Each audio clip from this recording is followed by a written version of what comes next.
तो हाय दोस्तों, सभी का स्वागत है। और टी सीरीज में मेरा गाना रिलीज हुआ है। आप लोग देखिए, प्यार आशीर्वाद दीजिए। हनी सिंह के साथ में आया है और विनोद वर्मा जी ने मुझे सपोर्ट किए, उन्होंने ही गाना गवाए हैं। और टीपू जी ने बम्बई से आके उन लोग मुझे गवाया, मेरा सौभाग्य है। और ज्यादा से ज्यादा प्यार आशीर्वाद दीजिए। और मैं क्या बोलूं, अच्छा ही आप सभी को अपना वो मुखड़ा सुना दे रही हूँ। दीदिया के देवारा चढ़ौले बाटे नजरी, दीदिया के देवारा चढ़ौले बाटे नजरी। चोली के चीजुआ चिखल चाहे जबरी, चोली के चिजुआ चिखल चाहे जबरी। दीदिया के देवारा चढ़ौले बाटे नजरी, चोली के चिजुआ चिखल चाहे जबरी, चोली के चिजुआ।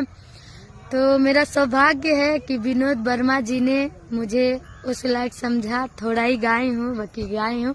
आप लोग टी सीरीज पे जाइए दोस्तों, अपना प्यार आशीर्वाद दीजिए और ज्यादा से ज्यादा शेयर कीजिए और खूब प्यार आशीर्वाद दीजिए। धन्यवाद। टी सीरीज में मेरा गाना तो हाय दोस्तों, सभी का स्वागत है और प्यार आशीर्वाद दीजिए।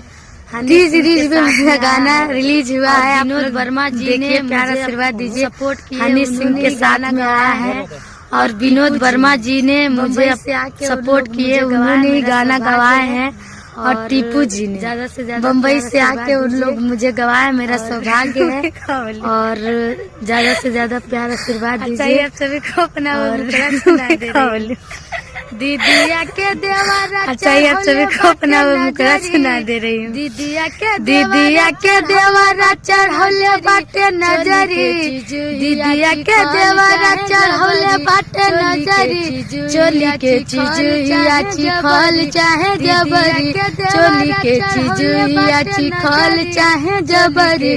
दीदिया के देवारा चढ़ौले बाटे नजरी, चोली के चिजुआ चिखल चाहे जबरी, चोली के चिजुआ। थोड़ा ही तो मेरा सौभाग्य है कि विनोद वर्मा जी ने मुझे उस लायक समझा। थोड़ा ही गाई हूँ, ज्यादा से ज्यादा शेयर कीजिए। आप लोग टी सीरीज पे जाइए दोस्तों, अपना प्यार आशीर्वाद दीजिए।